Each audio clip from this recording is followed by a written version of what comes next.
Hey VC, Big Star 1000 with Gimme Ten 1986. I'll launch into it straight away because I have no time. My favorite album of 1986 is The Amazing Color of Spring by Talk Talk, which is their third album. It's kind of like the bridging record between the pop music of the early days. So they made two albums, The Party's Over and It's My Life, which sort of in a sort of a pop music direction. Nonetheless, very interesting, intelligent pop music. But then they made this, which sort of fused the pop music with sort of more post-rockish, avant-garde elements. And then they made Spring, Spirit of Eden and Laughing Stock, which are very much in sort of post-rock mold. So this is the bridging record. It's the best in my opinion. Every song is amazing. Almost Happiness is Easy, Don't Believe in You, Life's What You Make It. My favorite song, Living in Another World, and Give It Up. Brilliant record from start to finish. Testimony to Mark Hollis's genius, absolute and utter genius. Another great 1986 record is obviously The Queen is Dead by the Smiths. For many people, their ultimate statement. This is the first UK pressing of this album on Rough Trade.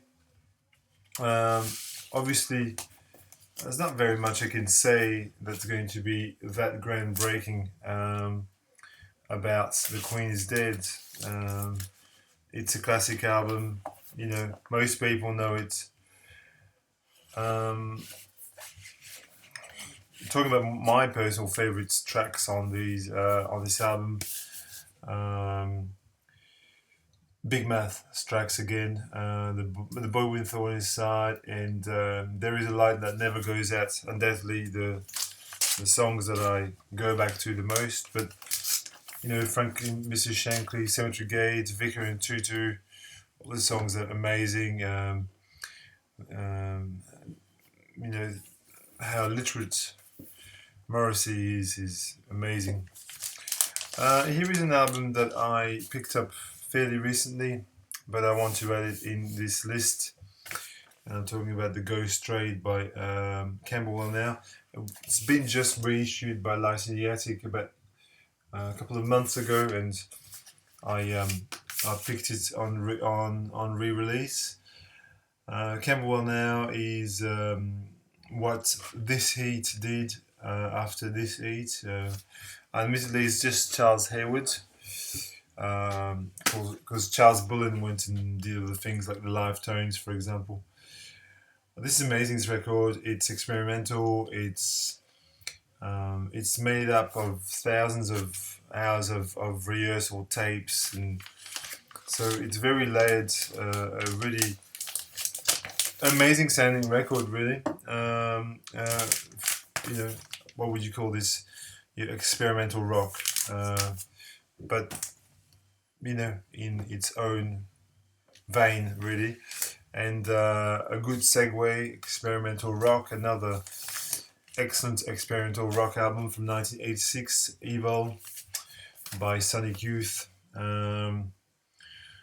Which, you know, most people will know Sonic Youth, and from now on, from this year to 1989, there will be a Sonic Youth album in every Gimme Ten. Yeah, I mean, from the opener, Tom Violence, to, I mean, this is a great record. And shame they're not making albums anymore. But yeah, Kim Gordon, Lee Ronaldo, Thurston Moore, Steve Shelley. What a band. Sonic Youth, Evil. Here is one of my favorite bands, and a great record by them. This is Black Celebration by Depeche Mode. I think the first true great record. And again, you'll see a bit more of Depeche Mode next week, I think. But Black Celebration with its, dark synth pop. Um, I mean, the way I described Depeche Mode was the Beatles of electro pop, because they had this sort of very high melody sense, amazing sense for melody. I mean, you could say Kraftwerk were the Beatles of electro pop, but I'd argue that the Beatles were the Kraftwerk of pop music. No, it's probably offensive to some people. Black Celebration, Question of Lust, even Fly on a Windscreen is great. Question of Time, Stripped, yeah, Martin Gore, Dave Gahan, great songwriting pair. Although Martin Gore did most of it. 2 hip hop albums. Oh, this is an absolute milestone of 80s hip hop. Maybe one of the most iconic albums from the 80s, and I'm talking about the Beastie Boys, License to Ill. The boys from Queens, as you can see there. This is a statue, a kind of sculpture that you can see in Queens.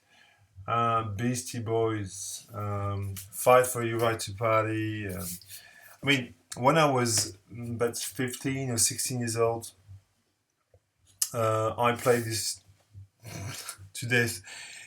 That was 10 years after this was released. Obviously, I didn't hear this in 1986. In 1986, I was 10 years old. I wasn't listening to the Beastie Boys. But probably not 1996, but probably 1993, 1992, 3, when I was in high school, I played this a lot. It was an album that I really got into. Girls, Fight for Your Rights, No Sleep Till Brooklyn, Brass Monkey, classic.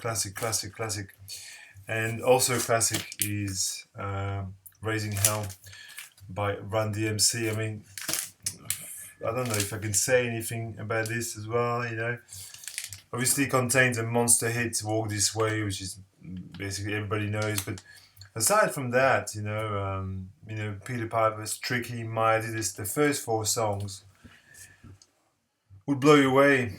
You'd Be Illin, Raising Hell, Proud to Be Black, The Boys from Hollis, also Queens, I think.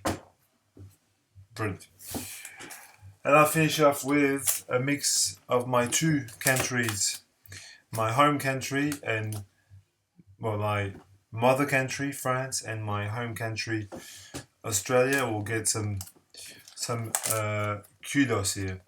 First, France. Here is fantastic French album from the 1980s. The band is called Rita Mitsuko, and the album is called The No Comprendo. This is the best album by far. It is a record that was produced by Tony Visconti, of all people, and the first 3 or 4 songs were just huge hits. Les Histoires d'Art, Andy, C'est Comme Ça. But then the whole record smokes. It's just a great French pop record. It really is faultless. It's an absolute masterpiece. 1986, Rita Mitsuko. And I'm going to finish with 2 Australian records. I'll start with the CD. I got a CD and a record and an album. First, 2 albums from the same place, from Perth in Western Australia. The Triffids, the band led by the late Dave McComb,